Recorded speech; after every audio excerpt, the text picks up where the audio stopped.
ating diskurso. Ayan. Oo, eto na nga. Ayan, sad-sad na satisfaction rating ni Bongbong. Paano ba naman? Kabobo-bobo nito. Sabi ko nga kanino kayo? Kay Inday Sara na hindi marunong mag-computer? O dito kay Bongbong Marcos na yung yung kanyang earphones hindi alam na sa tenga ilalagay. Gusto yatang kainin ng gagong to. Ang ina kasi pag nasa ibang bansa, nakikipag-meeting sa mga world leader, mag-prepare.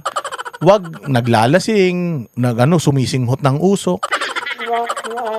Grabe, sad na satisfaction rating. Salita pa ng salita to Ang dami nitong aso, ang dami nitong troll army, ang dami nitong mga vlogger, ang dami nitong mga media na nagtatanggol sa kanya. Pati mga congressman, pati mga senador pinagtatanggol siya, pero pucha, wala pa rin. Sad pa rin ang rating. Alam mo, Bongbong, sabi ko naman sa'yo, kung di ba naman ikaw talagang nuknukan ka ng bobo, putangin na, si Claire Castro ba naman ang ginawa mong tagapagsalita? Putangin na, tanga ka na nga, tapos mas tanga pa yung ginawa mong tagapagsalita. Mas lalo magkakaleche-leche buhay mo. Putangin na yan. Partida ito partida ito.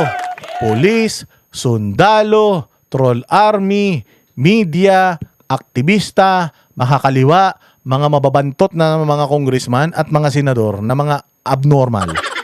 Lahat nasa kanya, pero ganito pa din ang trust rating niya. Tandaan nyo pinakamababang nagkaroon ng mababang trust rating si Gloria Macapagal Arroyo. Putang ina, sa loob ng 3-4 na taon, binrake ni Bongbong. Pakinggan natin itong itong balita na ito. Sumadsad sa pinakamababa ang net satisfaction rating ng Administrasyong Marcos sa unang quarter ng taon. Base sa survey ng SWS, 32% ng mga Pilipino ang kontento sa trabaho ng administrasyon, 46% ang hindi kontento, habang 21% ang hindi tiyak sa kanilang sagot. Nagresulta yan sa net satisfaction rating na negative 13, malayo sa positive 14 noong November 2025. Imagine, negative 13, tingnan mo, 13, hindi ba yung mga senador niyang mga demonyo? Yung senador niyang mga hudas kasama si Joel Villanueva na isa ring kawatan, di umano. 13. Ayan, nakuha niya yung 13. So hindi lang 13 tanga na mga senador ang nakuha niya. Nakakuha pa siya ng negative 13 na approval and trust rating first quarter ng 2026. Anak ng tinapay ka, Bongbong. Tangina, hindi ka nahihiya sa sarili mo. Kung ako sa'yo, bumalik ka na sa matris ng nanay mo, bumalik ka na sa matris ni Imelda Marcos, baka ikaw na lang inaantay niya para maglaho na siya sa mundo. Walang yan, negative 13. Pucha yan. Sabi ko nga sa inyo, yung ilibing ka, maging bangkay ka, tapos mailibing ka, below 6 feet lang yun. Negative 6. Pero ito pucha, negative 13. Itong maman to, kahit na ilibing mo ng buhay ito, wala nito, hindi na ito makakaahon Negative 13, ang hirap na niyan. Sabi ko naman sa inyo, ngayong 2026, tapos na yan. Pagdating ng 2027, pa-exit na yan. Pucha, negative 13. Paano nyo sasabihin magaling na presidente ito kung negative 13? Tandaan nyo, social weather stations, kanila pa yan Tangina, palagay ko, hindi nga lang negative 13 yan. Baka negative pa yan Baka doble na mas mababa pa dyan yung kanyang nakuha dahil bobo naman to, wala mang alam to. Tangina, nakakahiya, no? Si Vladimir Putin, tinititigan siya. Sabi siguro ni Vladimir Putin, tanginan to, adik. Bigyan mo ng foil at saka ng bigyan mo ng foil tsaka lighter, alam na alam niyan kung anong gagawin. Bigyan mo ng tutor yan, alam na alam niya kung saan niya ilalagay. Pero putsakin nang yan, binigyan mo ng earphone, di niya alam na ilalagay sa tenga. Tatanga-tanga. Haharap siya kay Vladimir Putin. Pagharap niya kay Vladimir Putin, tinitigan niya. Kung di ka ba naman gago, ipinaalala pa sa'yo, hoy, hindi ka nakakaintindi ng Russian. Tagalog nga, hindi mo naintindihan, Russian pa Mr. President, ikabit mo yan sa tenga mo. Putang ina ka, bobo ka. Nakakahiya,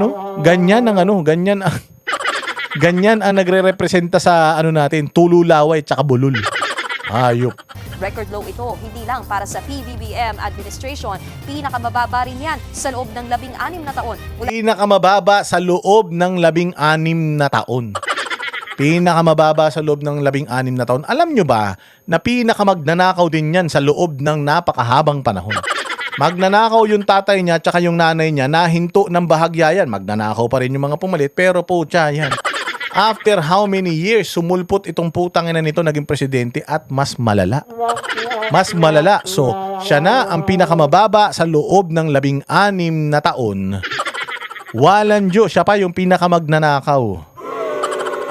Sa negative 45 ng Arroyo Administration, ginawa ang survey noong March 24 hanggang 31 sa kasagsagan ng krisis sa Langis. Dito rin nagdeklara ang Pangulo ng State of National Emergency, Energy Emergency. Wala pang reaksyon ang Malacanang sa resulta ng survey. Ano ba magiging reaksyon ng mga yan? Ang magiging reaksyon lang ng mga yan is, marami namang survey dyan. At saka wala namang pakialam si Bongbong. Isa na lang ang mataas kay Bongbong. Sabi ko nga sa inyo, tama na lang ang mataas sa kanya eh. Oo, yun na lang kanyang tama sa utak ang mataas. Pero pucha, yung IQ, mababa. Yung IQ sa paggawa ng kasalanan, mataas. Siya ang pinakamatalino pagdating sa paggawa ng kalokohan. Sila magpinsan, sila ni Martin Romualdez. Pero kung ang pagbabasihan mo, talino sa pagsiservisyo, wala. Putang ina, negative 13, imagine. Basura. Basurang basura.